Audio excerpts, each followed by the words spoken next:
बिस्मिल्लाहिर्रहमानिर्रहीम। अस्सलाम वालेकुम। द प्रोग्राम नखे मंसर आज़म इरफान खान औज़ेम मोहम्मद फ़हीम से अमरीका के सदारती इंतखाबात रवान दे के बौड़ान दे पोलिंग अमल शुरू शवे दे और द अमरीकी द शपग सलवेख्तम सदर इंतखाब कीगी डोनाल्ड ट्रंप कम ची उम्मीदवार दे द रिपब्लिकन द द्वैम दौर द पारा द खपल द्वैम टनेवर द पारा द सदारती उम्मीदवार दे द रिपब्लिकन और द सरा पर मुकाबला के द डेमोक्रेटिक जो बाइडन वलाल दे तजिए मुख्तलिफ राजी तबसरे मुख्तलिफ राजी दा खबर हम की सोख हम वगठी कद अमरीकी सदर डोनाल्ड ट्रंप राजी कद अमरीकी सदर जो बाइडन राजी नुदारी व पॉलिसियानों के बाहिस किस्मा बदलून राजी और ख़ासकर पाकिस्तान मुतालिक अफगानिस्तान मुतालिक से कमी पॉलिसियान दी हाँ तसलसल बरावान हुई कसोख हम गठी धागे व मंग तसदुमरा असर न प्रवजी मंग कोशिश करे रे the voice of America diva radio खबरियाल रहमान बुनीरी से आगाज़े की मौजूद दे मंगा दहागा नज़र शरीक को हागा वावरू आया दगा कम इंतखाबी अमल रवान दे तो चा तरफ रवान दे गटा कम तरफ रवाना दा बैलात कम तरफ रवान दे प्रोड्यूसर साहब कोशिश की ची आगा मुझ जरा दहा जैना पर लाइन की कम से कची दा वक्त के इंतखाबी अमल रवान दे वोटिंग रवान दे रिजल्ट पर हागे दशपे ना वक्त पर राजी और सवाल अब मुझ दा वाज़ेह हशी ची इलेक्शन चा गट रहे ऑफिशियल का रिजल्ट को बहुत सभा हम नाराजी अब लग टाइम लगी अगुई ज़ाहिरी खबर दा आयो सिस्टम दे दाई पता है बल्कि दा यो खदशे इजहार हम शवे ची दा ऑफिशियल रिजल्ट से देनो आगा लग लेट के दे हम शिपाई के ताखिर हम रात ले के सफा इनकार करे जन मनम का माबेल नो हो या बा आगे से बस के और अब जन मनम का जे कटम टिक तक माबेला जे न मनम बहरहाल ताजो का खबर औकड़ा चे दे वक्त के द्वाणा उम्मीदवारानों के सोखम गटी न पाकिस्तान द पारा चिकम दा हुई पॉलिसी दा अब न बदलीगी इरफान साहब दा द यो स्टेट न खदा तासो यो मुल्क त गोरे लग्या है चागा शख्सियत सरा खपल पॉलिसी न बदलई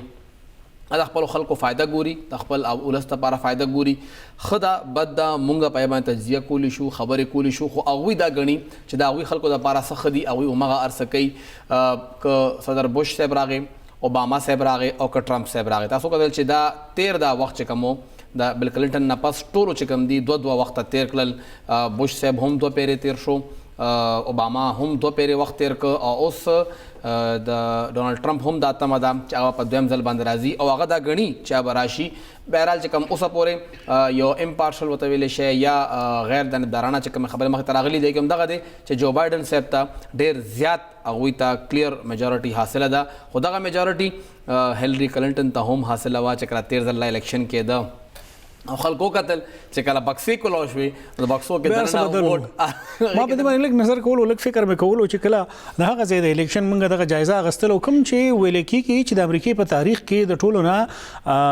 गंदा जब इस्तेमाल शवे दा द हिलरी क्लिंटन और द डोनाल्ड ट्रंप को मैन से कम इंतखाबी मारे कावा पहागे के अगर ज़्यादा गंदा तरीन जुबान कुछ कला दा रिजल्ट खबर तासु को इदारा हुआ तो और बिया दा रिजल्ट द पाकिस्तान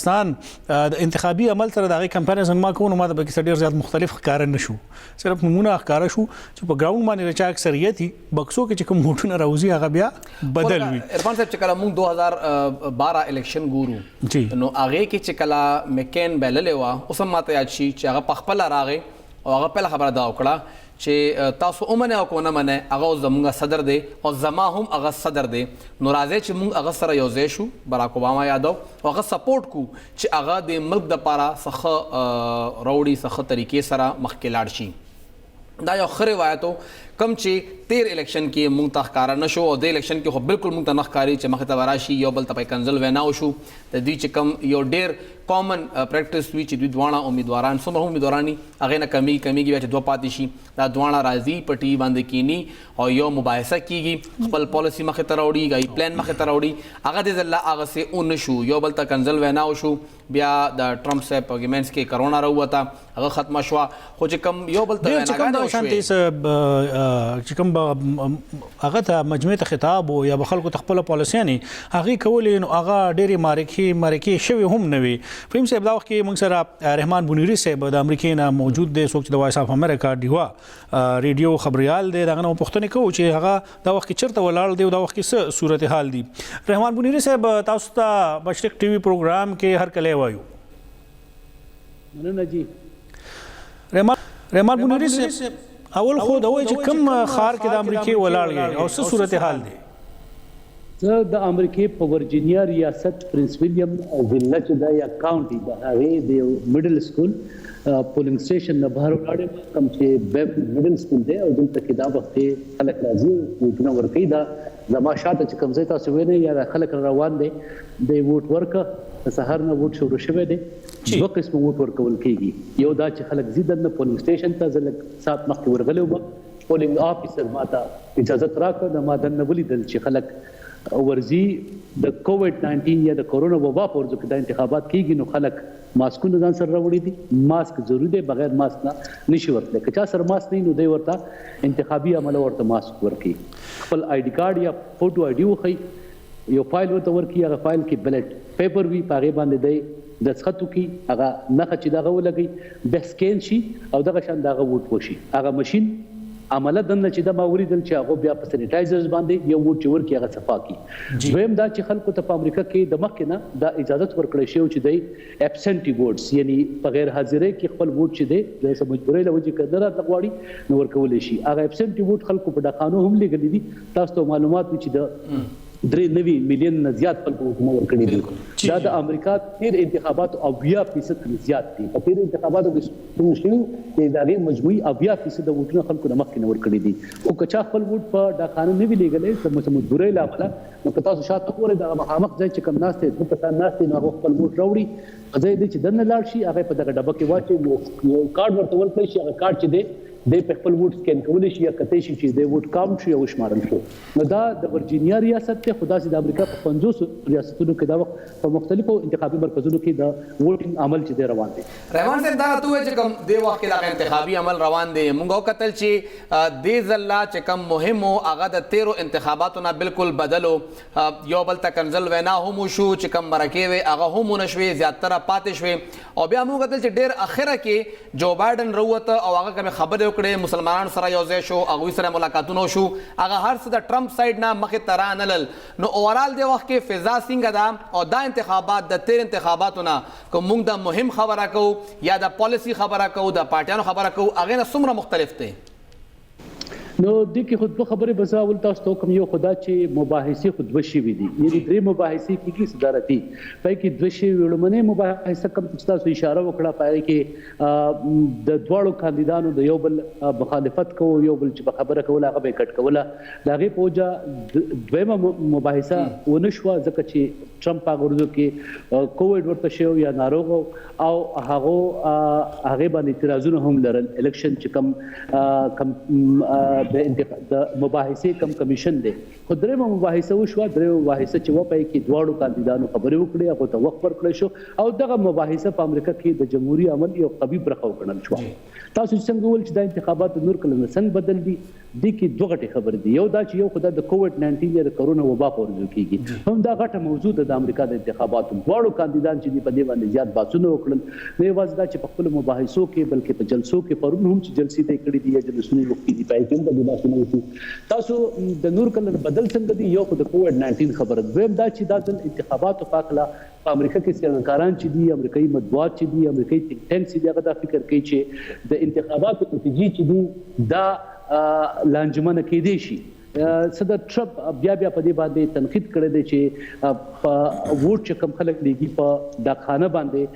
دا دې ونه شي. دغه رنګې هغو په یو شمېر سیاستونو کې مقدمې هم کړي دي چې کرب سایډ ووټ چې دی، یعنې دا اوس چې کوم شاته زه تاسو ته زه ښیم چې په دې کې مثال په توګه په ټکساس کې په یو ځای کې خلکو 1,20,000 ووټونه اچولي چې دغه د ایثار شي. داسې نورې خبرې هم شته. په واشنګټن ډي سي کې پرون زه تللی وم وایټ هاوس خواته. د وایټ هاوس خواته چې کوم بلډینګونه دي، دفترې دي، مرکزونه دي، د هغې چې کومې شیشې دي هغوی باندې لرګي تختې لګول شوي دي، یعنې د دې امکان شته دی چې خلک راشي مظاهرې وکړي. نو دا ځل د نور کله د څنګه بدل دي، د 2 پکې غټې خبرې دي. جی رحمان منیری صاحب، څه صورتحال دی دا وخت کې د کو چا تله درنه ده، کوم طرف ته د خلکو رجحان زیات دی، ډیموکراټک طرف ته دی، ریپبلیکن طرف ته دی، عام تاثر څه دی؟ د امریکا کې دوه ریاستونه چې دي یو ریډ یا سور ریاست کم چې د ریپبلیکن لپاره مشهور دی یو بلو ریاست کم چې ودی دی کم چې د ډیموکریټ لپاره مشهور دی هغه واضح ریاستونه دي چې د مخکې نه خلک چې په دې کې به ټرمپ ته یا بایدن ته ووټ ورکول کېږي خو دا وخت د ټولو غټ فوکس چې دی په امریکا کې هغه په سوینګ سټیټس باندې دی سوینګ سټیټس مطلب دا دی چې په دې ریاستونو کې دا پته نه لګي چې ووټ به خلک ډیموکریټس لور کوي که ووټ به خلک ریپبلیکنز لور کوي مثال په توګه فلوریډا مثال په توګه اوهایو مثال په توګه میشیګن دا غټ ریاستونه دي چې په دې کې د ووټ چې دی هغه به د امریکا د انتخاباتو فیصله کوي پوزیشن سره دا خو د وخت نه مخکې ویل ممکن نه دی البته دا چې دواړه امیدواران دا داوا کوي چې دا هغه د ګټې امکانات زیات دي البته کم چې دغه شي سروې شوي دي یا د امریکا پولز دي په دې کې د 8% پورې په پولز کې بایدن چې د بیګا مقام پورې مخکې روان وو خو د امریکا تاریخ پاتې شوی دی چې زیاتره وخت هغه کس چې هغه په صدارت کې د مخکې نبی سلور کال مودې تیر کړی وي د سلور کال لپاره بیا دغه ګټې امکانات زیات دي خو دا ځل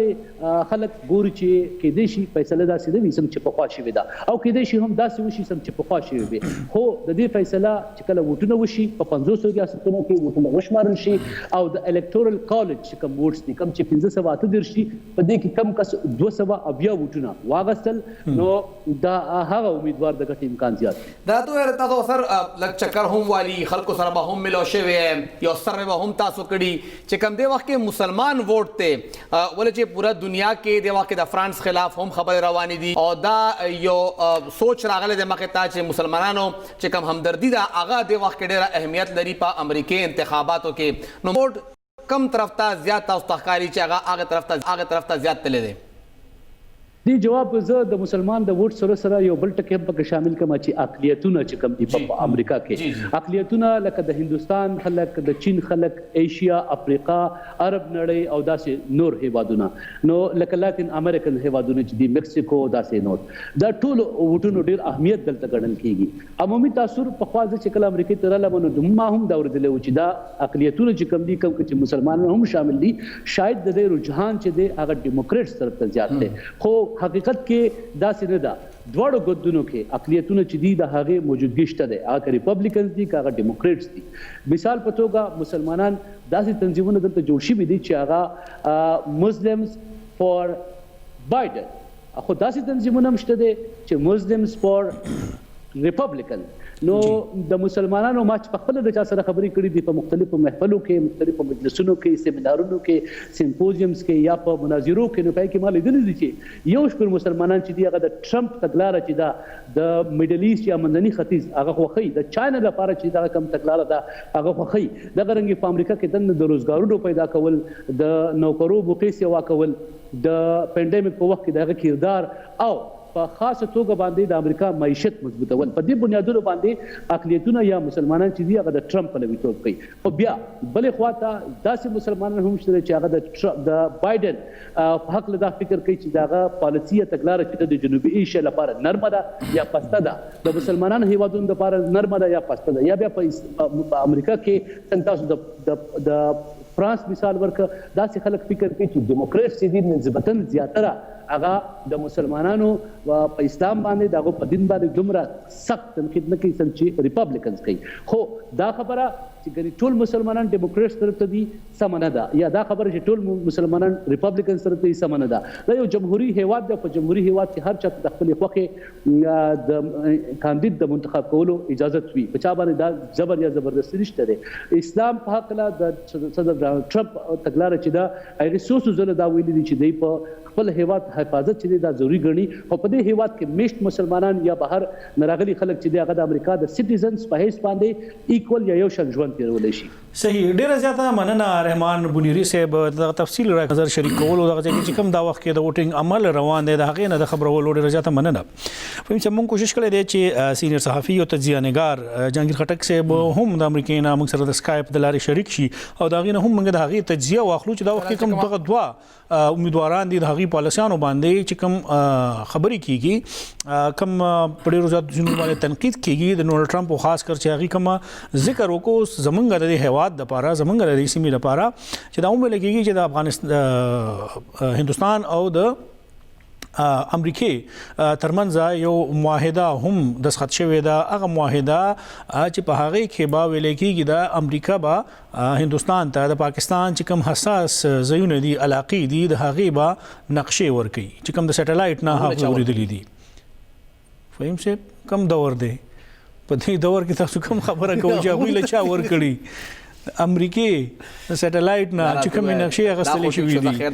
اوس یو اګریمنټ ساين شوی دی. دا اګریمنټ به خیر بهرحال خو چې کوم یو خبره کیږي په دې کې چې کوم یو بنیادی خبره کیږي د کې چې کوم دفاعي تجزیه‌نګار دي نو هغه راتلونکي وخت لپاره دغه سيزونه ډیر زیات خطرناک غني. ضروری دا نه دا ځینې داخله کوم وی چې د وخت کې د امریکای کوم تعلقات دي کوم د پاکستان سره او بیا کوم هغه د ضرورت ته خاص کر په افغانستان کې او کوم یو عمل روان دي د وخت کې د امن مذاکرات په صورت کې نو امریکا په داسې حالاتو کې چې هم دا غلطي ونه کی چې هغه هندوستان طرف ته ډیر زیات نږدې شي او د پاکستان دغه شانتي دښمنی واخلي. چې کوم د لداخ معاملې راغلي ونه باغی کې دا خبره هم کیږي چې هندوستان غواړي دا چې د چین هغه شانتي بدل نشي اغسته هغه سنسه د هغه لپاره د نور ملکونو حمایت حاصل کی. فهم صاحب کوم سره سینیئر تجزیه‌نګار جهانگیر خټک صاحب هم امریکا کې موجود دی هغه نه به هم د هغه نظر اخلو. جهانگیر خټک صاحب تاسو پروګرام کې هر کله وایو ډیره مننه جی تاسو ته پتونکو ته ملمنو ته ټول ډیر سلامونه احترامونه. مننه. جهانگیر خټک صاحب څه نظر لري دغه صدارتي انتخابي عمل روان دی په امریکا کې تیر وختونو په نسبت باندې دغه انتخابي عمل څومره مهم دی؟ ګوري دا یو تاریخي عمل دی. امریکا په حالیه یعنی چې کوم موجوده تاریخ دی په دې کې دومره سخت دومره منقسم قوم سره ټاکنې ډېرې کمې لیدل شوې دي او بیا نه مونږه لکه ما امریکا کې دومره کافي ژوند وکړلو خپل ژوند کافي برخه مې دلته تیر کړله. ما نه پر ځکه ټاکن نه دي کتلی چې کم ځای کې د ټاکنو نه یو ورځ اول دکانونو باندې بورډینګ کې یا د تاسو په لکه چې کاهنګامي وشي چې زموږ دکانونه مات نشي نو هغه یې رښت دی ولې چې تقسیم دومره زیات دی سیاسي تقسیم او اختلاف دومره زیات دی چې هغه کې ماته دا لکه دلته چې کوم وایټ هاوس چې کوم چارو طرف هغه حمل ته کې کافي فینسینګ وغیرہ کړی دی نو یې هم د کدا چې هنګامې کې دي شي او سره دا خو یو ټیک د یو انتخابي عمل دی هغه کې بعضو کا جذبات هم ډېر اوچت شي او لکه ما تاسو ته وایي چې دا یو تاریخي نوعیت انتخابات دي چې کم ځای کې امریکا یو داسې چوراهه باندې ولاړه ده چې کم ځای کې فیصله چا په حق کې ملاړه د امریکای تګلارا کم از کم داخلي توګه باندې ډېر مختلفه وي نړیواله توګه باندې به هم د اگې ډېر دروند اغیز وي نو ځکه دا ټاکنې هر لحاظ سره ډېر زیات مهمه دي. تاسو وګورئ ټرن اوټ ته وګورئ ارلی ووټینګ کې چې کم پوسټل بیلټ په ذریعہ یا ډاک په ذریعہ چې کم ووټ راغلي دي نو هغه چیرې دینه اول نو راغلي 10 کروڑ خلکو ووټ ورکړي دي دا 3% دا د ټوټل ووټونو چې کم 2014 ټاکنو کې چولې شو یعنی 2014 ټاکنو کې 14 کروڑ او 80 لک خلکو ووټ چولو دې پیرا ووټ اول ووټ چې کم باقاعده د ووټینګ ورځ نه اول 10 کروڑ ووټ راغلي او نن چې کم خیال دی او تمه ده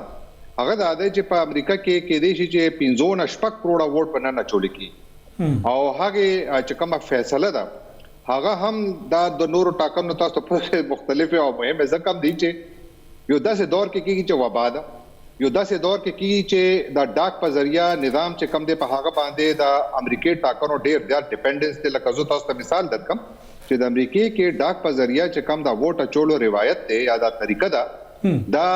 امریکای سیول وار دوران کې شروع شوه 1815 نه 1815 پرې امریکا کې خانه جنگي شوه هغه دور کې فوجانو سہولت د پاره دا پوسټل بیلټینګ شروع شو نو هغه وخت خو دومره زیات نو بیا سفارتکاران هم پکې راغله لورستو هر ټاکو کې کافي خلک پکې ووټ اچي خو اډور ډېر حالتونو یا ډېر ریاستونو کې خو صرف هغه پوسټل بیلټ په ذریعہ ووټ اچي 15 تقریبا د سیدي چاغل تک هم نه همیشه هم د شانتي کیږي خو قومي سطح باندې دومره لوی کچا باندې انتخابات کې ووټ د پوسټل بیلټ په ذریعہ راتګ دا یو ډېر لوی واقعیا ده او دې باندې چې کم به اندېښنې دي هغه هم د کدي چې کم ووټ ترانسپیرنسي او بیا ورته ووټ فراډ او بیا ور سره دا چې د ټاکنو فیصله وکړه راځي ځکه چې ډېر ایالتونو کې قانون دا وایي لکه تاسو ته پنسلوینیا مثال درکم چې پنسلوینیا کې لکه امریکا کې دا ده چې هر ریاست خپل یو قانون دی هغه الیکشن خپل قانون در لاندې کوي نو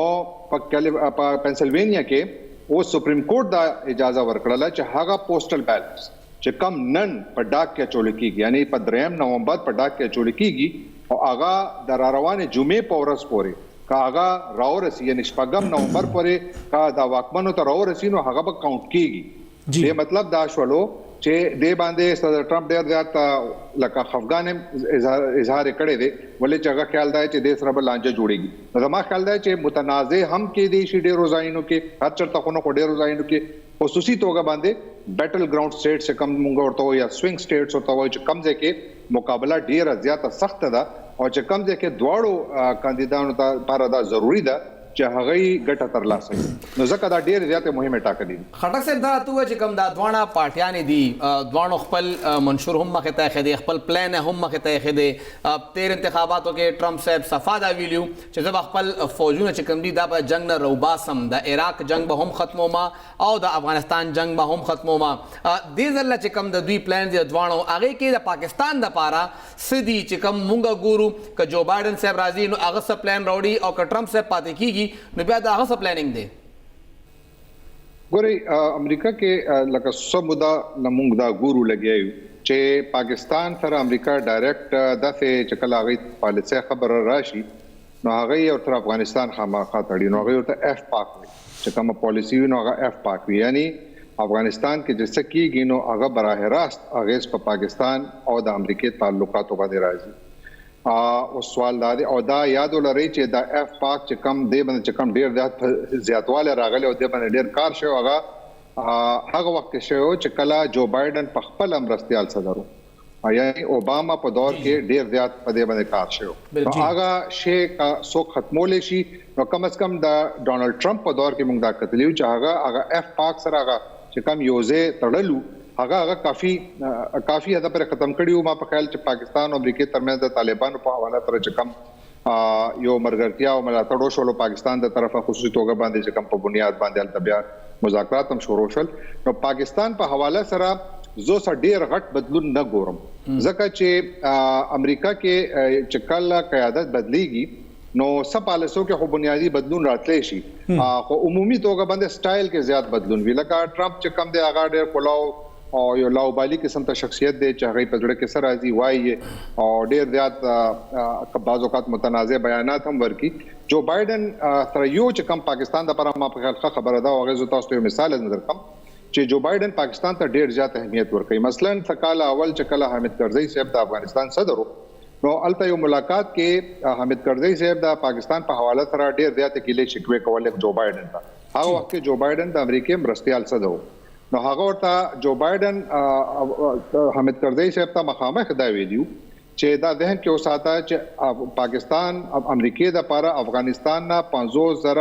50 غنا زیات مهم هیواد دی لہذا مونږه پاکستان نشو زیات خپکولې نو هغه ما په خیال چې پاکستان سره هغه کارم کړی دی کافي زیات د شک نشته چې اوباما پالیسي دا سوي چې هغه زمانه د خیال چې پاکستان په حق کې ډېر ښه وي خو جو بایدن کافی اختلافي نوټس همیشه ورکړي مثلا چې کله اوباما ټروپ سرچ کول یعنی اول دل چې کله هغه حکومت کې راغلو نو هغه نور فوجیان افغانستان ته چې کله لیګل نو جو بایدن د هغه مخالفت کړو هغه واحد هغه مرستيال صدر هغه مخالفت کړو چې نور په زورور شول نو هغه بیا ټرپس واستول نو پاکستان په حواله سره ماته ډیر لوی بدلون نه ښکاري بالکل مکه شانته چې څنګه هند یا نور هوادونو سره وی او البته دا ضرور ده چې نه ټرمپ دا غواړي چې افغانستان کې د امریکای فوج پاتې شي چې کوم غویل اندي چې کرسمس پر براغواړو او نه جو بایدن غواړي خو جو بایدن دا ضرور وایي چې په دې سیمه کې پکار دي چې امریکا لګا ډیره موجوده وي چې داعش او نور چې کم ترخګر ډلې دي هغه د طرفه کسه لانجه جوړیږي چې هغه د لپاره بیا امریکایان تیار وي ډیره زیاته مننه جهانگیر خټک صاحب د خپل نظر شریک کړي تجزیه راکول ډیره زیاته مننه فهم صاحب رحمان بنيري صاحب او جنگیر خټک صاحب تفصیلی خبرې وکړلې د جو بایدن او د ټرمپ هغي موازنه هم وکړه چې د چا پالیسیانې زمونږه خاص کر دی هواد طرف ته څومره سخت دي او څومره نرم دي ټاکنې کېږي او په دغه اخلا باندې به مونږه دغه وایس اف امریکا ریډیو دغه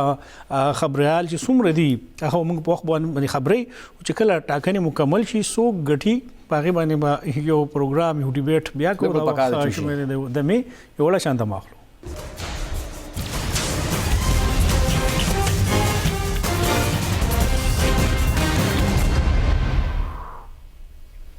تاسو پروګرام کې یو ځل بیا هر کله وایو عرفان صاحب خیبر پختونخوا حکومت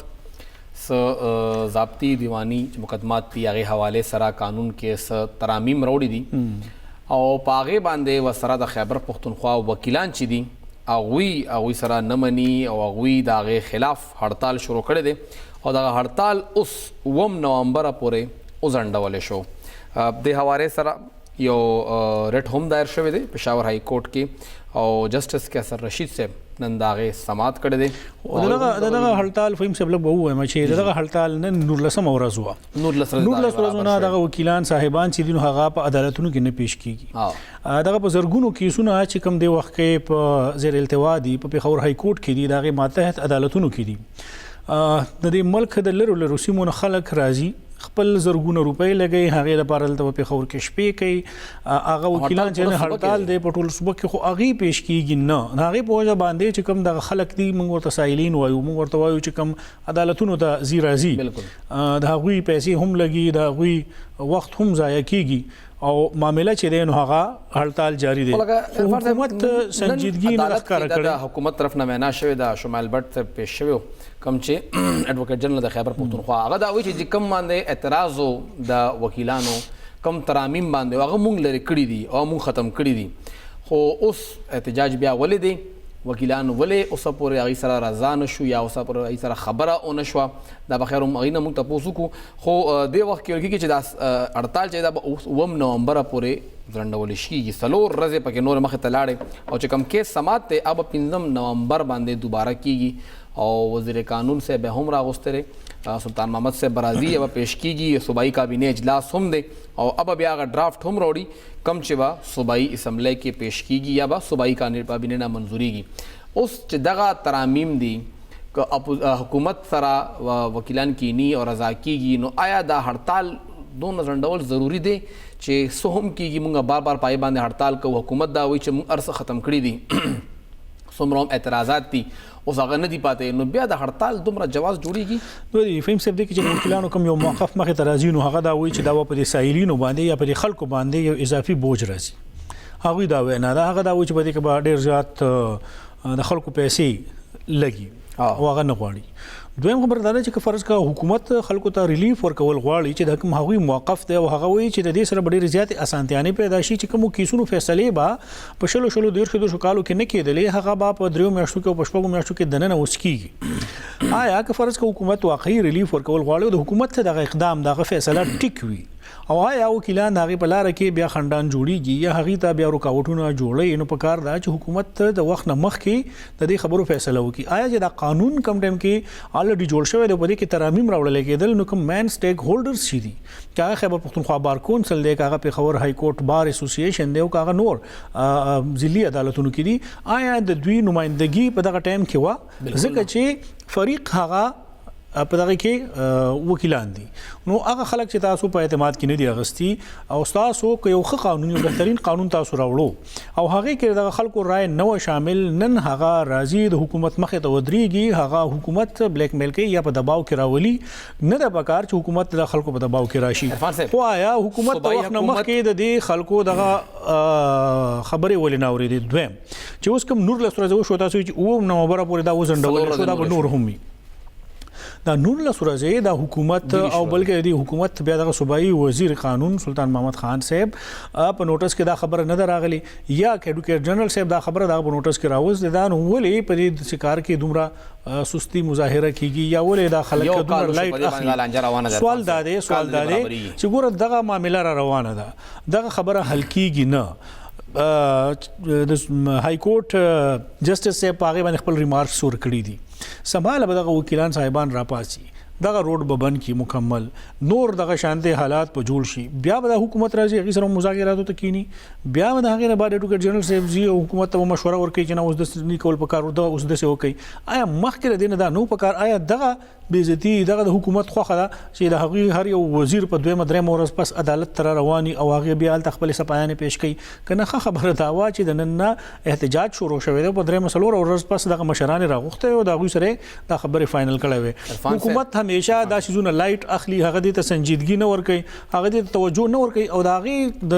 غیر سنجیدګي په وجه باندې دا وړوکی مسایل حکومت ته ډېر غټه مسلې جوړ شي. عرفان صاحب د وخت کې دغه مسلې د لپاره یو ایگزیکټیو کمیټي هم جوړه شوې ده د خیبر پختونخوا بار کونسل لخوا د اغوی چیرمن شاید ریاض برکی صاحب د وخت کې موږ سره ټلیفون باندې موجود دی. السلام علیکم سر. وعلیکم السلام. شاهد صاحب تاسو مله ټایم راکړ ډیره شکریا. دا راته وایي چې نن خو عدالت کې ایڈوکیٹ جنرل صاحب دا وایي چې کم ترامیم باندې یا کم شکونو باندې وکلاتا اعتراض و مونږه ختم کړی دي نو تاسو بیا سره ولې د احتجاج نه ختموي لګي خو تاسو سره خبر رضا کړی دا. بسم الله الرحمن الرحیم. اول خو زما طرف نه تاسو ټول ته دوا سلام. ټول ملګری په لاین باندې دي. زما خبره تاسو شکریا چې تاسو دې دا ډېر امپورټنٹ او ډېر ضروري ایشو دی زموږ د پښتونخوا بار کونسل وکیلان چې کم دي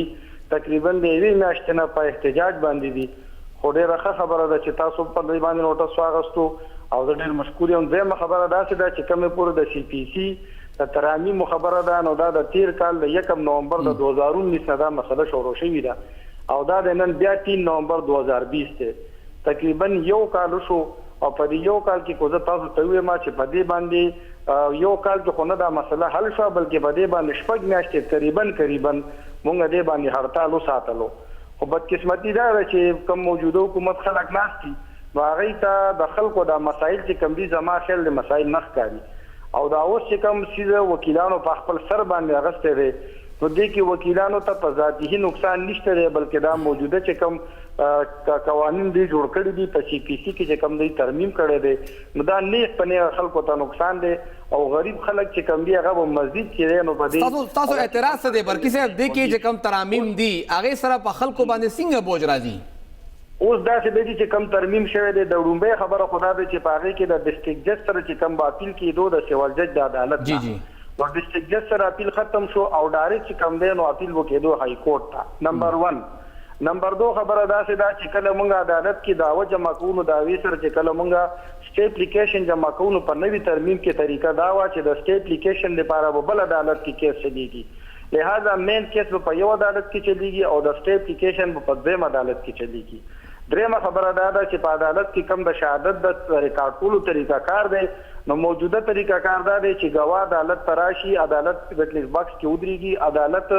جج صاحب د هغه ټول هر څه حرکات سکنات نوٹ کوي په عدالت کې دغه شهادت وشي عدالت چې کوم دی کنکلوژن ته ورسي دغه حرکات سکنات پلس دغه شهادت دې ټول شیزونو ته ګوري او د کنکلوژن ته ورسي چې آیا دا گواه چې کوم عدالت کې شهادت کوي دا رښتون کې دی یا دروغجن دی. د دې په مقابله کې په نوې ترمیم کې طریقه دا ده چې عدالت چې کله شهادت کمپلیټ دغه پوره کی حاضری د مدعی او مدعی راشي نو بیا و فایل یو کمشنر صاحب ته حواله کی اب یا ریټایرډ جج وی یا و فرض کا وکیل وی دا غیر تعین نه شي چې به سود پی خو بار کې بچ هر سود کی د کمشنر هغه ته و فایل حواله کی او هغه ته وایي چې بای ته مونږه په 90 ډیز کې شهادت کمپلیټ کوو مونږ ته دا راوړه. اوس په دې قانون کې دا طریقوم نشته چې آیا دا شهادت چې کم دی دا د چا په بیٹک کې کیږي د چا په اجره کې وکیږي د چا په دفتر کې وکیږي د چا په ټی کې وکیږي دا په کم ځای کې کیږي دا ریګه طریقه کار نه دی ورکړی شوی. لہذا زمون په دې دریم پوینټ باندې دا ابجیکشن و چې الریډي د خلکو په عدالتونو کې د حکومت طریقه دا چې عدالتونو کې خلک محفوظ نه دي نو آیا دا ممکنه ده چې د چا په اجره کې شهادت کیږي او الته کې دا وکیل صاحب یا کمشنر صاحب یا دا گواهان دا به محفوظ وي. لہذا دا درې څلور بل د دین علاوه چې کم پوینټ هغه دا دی چې په حاضرۍ کې چې کوم طریقه کار ورکړی شوی دی چې کله موږ دعوه کوو نو موجوده تور موږ دعوی سره 2 کاپیانې یا 3 کاپیانې جمع کوو بیا چې څومره مدعی هم یا مخالف پارټي راځي عدالت موږ ته حکم کوي هغه مطابق بیا موږ کاپی جمع کوو. شاید ریاض صاحب دا کوم خبرې چې تاسو وکړلې دا کوم نقطې چې تاسو اوچته کړلې دا کوم ترمیمونه چې شوي دي نو زه خو د قانون طالب علم نه هغه قانوني نقطو باندې ډېر زیات پوهیږم آیا دا کوم ترمیم چې حکومت کړی دی دا تاسو نه غواړئ چې دا د آئین سره یا د قانون سره د هغې سره یو متصادم اقدام دی؟ دا څه دی جی قانون سره خو بالکل دی کې شک نشته دی او دا وکیلان چې تقریبا د 1 کال نه په احتجاج باندې نو د دې بنیادی وجه هم دا چې دا قانون سره یا آئین سره متصادم دی او په دې د وجه بیا موږ چې کوم دینو په های کورټ کې د بار کونسل طرف نه یو کیس هم جمع کو چې هغه موږ لګیو نن تاسو چې څنګه د بل ملګری سره لګیو ما یو څو خبره تاسو واورېدې چې نن په هغه کې عدالت کې جسټس کیسر رشید صاحب او جسټس لالجان صاحب بي لګېدلی و او تاسو به نن دا غي نوریدلی و چې جسټس ډېر سخت خبره لري کې 13 تاریخ باندې دا غي 13 تاریخ باندې خو ډېره اسانه خبره ده چې ایډوکیټ جنرال صاحب راشي او هغه وی چې به موږ دې باندې خبرې کوو لہذا په دې خبره باندې تاریخ والی او چې تاریخ والی بیا وروسته تاسو نه کوي. شاید رضا صاحب تاریخ په تاریخ ته شاید صاحب ډېر مننه شاید رضا صاحب ډیوټي دا خپل ډیوټي کوي هغه تاریخ باندې دا ډیوټي ده مېر عرفان صاحب چې مسله څنګه هم دا خو چې خلکو ته دا تکلیف چې دا ختمول پکار دی او دا د وکیلانو زیات د ذمہواری چې کم ده د حکومت ته چې د ولس نه ووټ اغستره او تاسو ووټ واخلې بیا نورلس او شل ورځې برابرېږي او هړتال نه ختميږي او الټا نورم ځنډيږي نو بیا ذمہواری هم په حکومت راځي پکار چې کوم وزیر صاحب د هغه لګرایښ شي او هغه کینی او هغه خلکو سره لګي خبرې اترې شي کارونه دي خو نن لږ په خور های کورټ کې بل کیس سماعت هم شوی دی او پای به خبره کوو خو یو وړې شان د مینه پس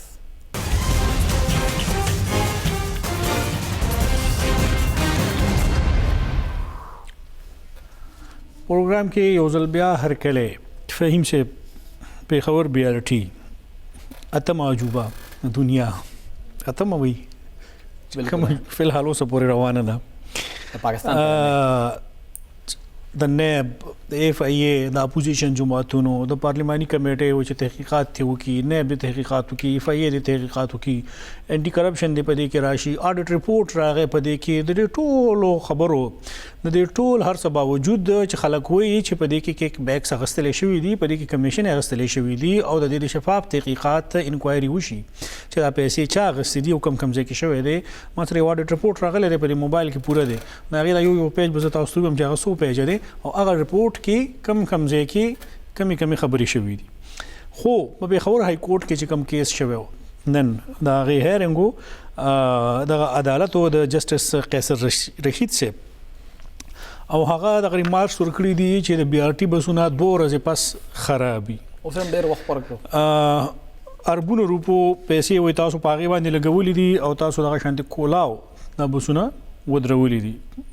و تاسو چا په تحفه کې درکړي دي آیا د ټیکس د پیسو نه چې کوم تاسو په دای باندې به خرج کوئ د دې خلکو د چمړې نه به تاسو اصولوي بیا او دا قرضه وبنګ ورکو دا چې کوم مغسه د ایشین ډیولپمنٹ بانک نه او تاسو دا غي خیال نه ساتئ او تاسو په دویم ورځ باندې BRT بسونه خرابي تاسو نور کم پبلک ترانسپورت چې د مسافرو لپاره هغه هم بین کړي پابندي تاسو باغې لګولې چې هغه بني نو دا خلک بسکي حکومت خو چې بس نار څه ټیک روان دي BRT خو بس ټیک روان دي مثلا دا قضا چې موږ سره الټرنیټ پلان نشته دی حکومت سره اډو پلان هونه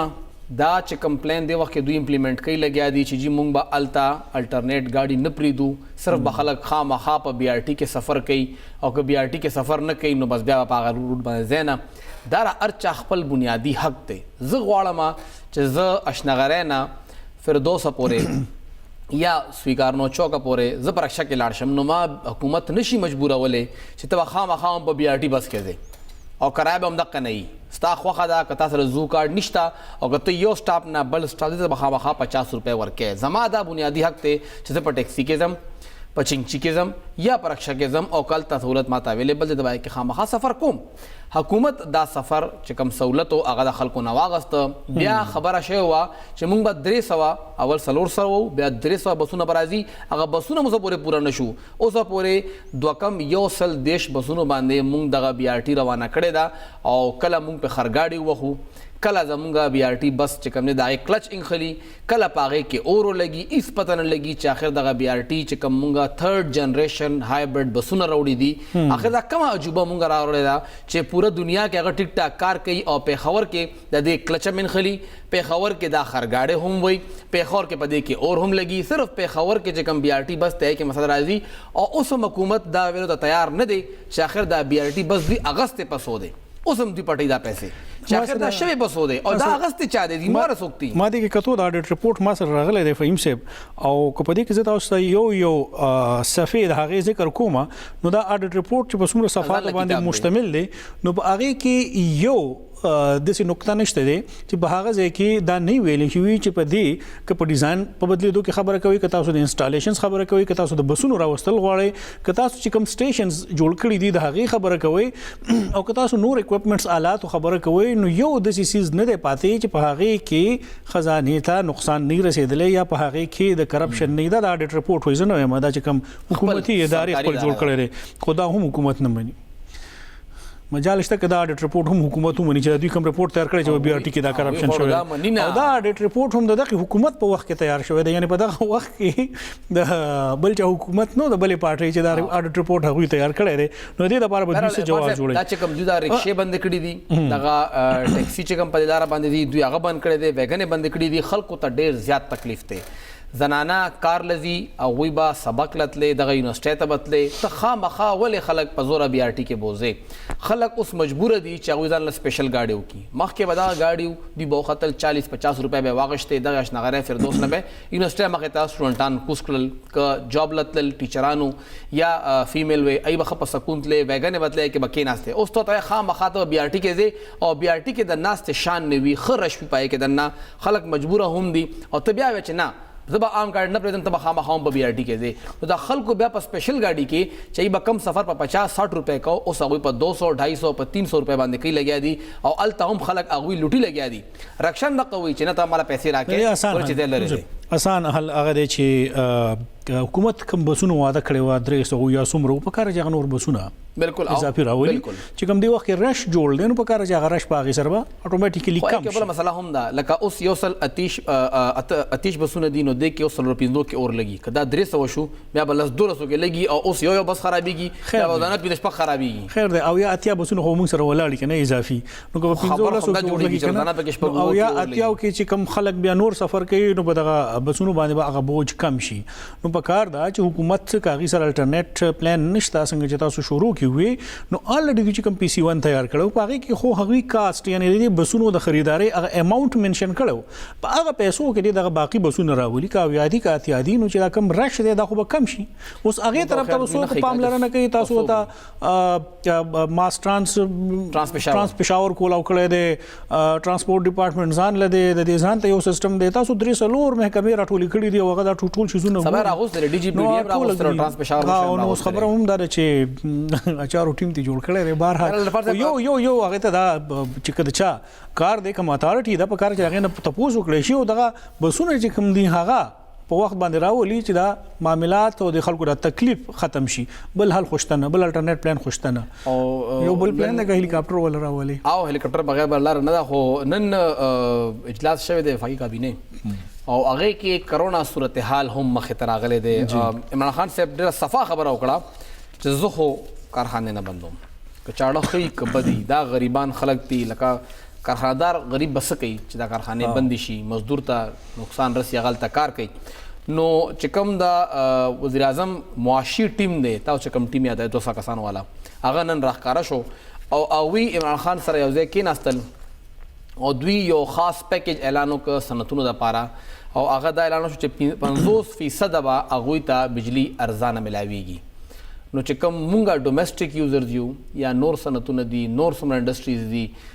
صرف کارخانه خو نه نه پس نور ادارې هم راځي دفترونه راځي هغه به اوس دغه بوج اوچتوي ولې چې دا حکومت د بل ځای نه خو نه راوړي او موږ نه به پوره کوي او چې څنګه 2 سپتمبر والا بجلی بلونو په مد کې دغه 12-14 ارب روپۍ موږ باندې اضافي بوج اچي لګیا دي دا به هم په موږ باندې راځي نو کارخانهدار به خوشحاله شي او دغه کارګر چې مزدور دننه ناست دی هغه ته نه خو سینیټایزر نه ملاویږي نه ورته ماسک ملاویږي نه هغه ته د هغه تنخواه پوره ملاویږي او نه اوسه پورې دا کارخانې باونډ شوي دي چې هغه د دغه لیبر د صحت خیال وساتي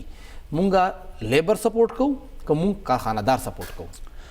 فهم چې حکومت خو سره پورې دا هم نه د یقیني کړي دا هم نه ممکن کړي چې کوم دوی یو قانون پاس کړي دی چې د کم نه کم تنخواه به 19,000 روپۍ یا 13,000 روپۍ او دوی چې اوس کوم راتلونکي قانون دی باغې کې چې دا نور هم موږ اضافه کوو څومره کارخانه ده د څومره خلک دي آیا دا غوي سره ډیټا شته باغې کې کوم ملازمین کوم خلک کار کوي دا غوي تنخواهګانی 19,000 شته ډېرې ادارې د سیدي چې هغه کې 8,000 او 10,000 روپۍ خلک تنخواه اخلي صاحب میډیا کې ډېرې زیاتې ادارې د سیدي په خور کې د سي ادارې شته چې دا غوي تنخواه دغه شانته نشته سینیټیشن ورکرز په خپل دا خبره لا کوي چې هغه په 12-13,000 کار کوي قانون چې دی نو هغه د لپاره صرف نو چې هغه صرف سرکار په ادارو کوم خلک کار کوي هغه 19,000 کوي اوس دا ټول پرایویټ ادارې دي دغه ټول خلک کوڅوک د سکولونو مالکان دي کوڅوک د کارخانو مالکان دي کوڅوک د میډیا مالکان دي زیات خلک په دغه صوبایي کابینه کې هم ناس دي په وفاق کې هم څه خلک شته هغه په خپل ادارو کې هغه په خپل کارخانو کې هغه په خپل صنعتونو کې مزدور ته هغه شانتي اجرت ورکوي هغه هغه شانتي کار کوي کوم چې بار په دې قانون پاس شوی په چایلډ لیبر باندې چې را ماشومان هغه به دا غیر سخت کار تاسو نه اخلي دا غي به هر یو چې کوم هغه ورکشاپ یو کوم نور هوټل دی هغه باقاعده یو ريجستري خو دی چې باغې کې دوی انټري کیږي او چې هغه 3 غنټه ماشوم ډیوټي کوي چې دا عمر کم وي 15 کالو نه یا د 12 نوال 14 کالو پورې دا عمر وي او هغه په دغه ځکه کار کوي سخت کار کوي یا عام ورکشاپ کې کار کوي هوټل کې کار کوي چې هغه 2-3 غنټه ډیوټي وکي نو تاسو هغه ته یو غنټه یا 2 غنټه آرام ورکوي څوک ورکوي او دا قانون باندې چا عمل وکړي آیا حکومت خپل 2015 کې قانون پاس کړی دی شپږ کال بعد هغه د خپل قانون نه به خبر دی چې موږ څه پاس کړی دي او په دې باندې عمل درآمد څوک کې درچا اختیار دی اوس کنسرن منسٹر آرسی دی کم محکمه د کم ډپارټمنټ چې متعلق وزیر دی هغه د خپل محکمې نه خبر نه دی خو هغه دې نه خبر دی چې هغه په فیسبوک باندې راشي او بیان جاری کی او هغه خپل ټوئیټر ته کینی او هغه خپل فیسبوک ته کینی او خلکو ته وایي چې بس دا یو غل دی او دا غل دی او دا ټول غل دي او هغه ټیک دي کوم کار چې دا هغه کده هغه کار د هغه 10% توجه هم نه ورکړي کوم کار چې دا هغه نه دی هغه د هغه 90% توجه ورکړي نو څنګه معاملات ټیک کیږي څنګه سیستم ټیک کیږي کنه هغه دا غواړي چې ته کار مار مکوا ته صرف بل ته غل بهر حال خو چې کوم د عمران خان صاحب کوم فیصله دا یا کوم خبره کوي چې سندونه نه بندي نو هغه یقینا د ستاینه ورل دي نه د پکار چې سندونه بند شي چې خلک چې کوم پای کې مزدوري کوي هغه بیا د یو مشکل صورت حال سره مخ شي الوډي بیروزګاری زیاته ده او هغه د په وخت باندې تنخواه ورکول دغه انشور کول دغه هم د سرکار ذمہ داری ده چې دغه خلکو ته ریلیف ورکړي ک کارخانه‌دار او دغه سہولت ورکړي نو په کار چې هغه نه بیا دغه خلبانه هم تاسو کې چې تاسو کوم مزدور کار کوي دغه د پلاغ بهبود د لپاره د هغه د تنخواه ورکول او نور صحت خیال ساتلو د لپاره تاسو ګامونه پورته کې امید ده چې دا ټول کارونه به حکومت وکړي پروګرام ختم د اجازه راکې د الله پامان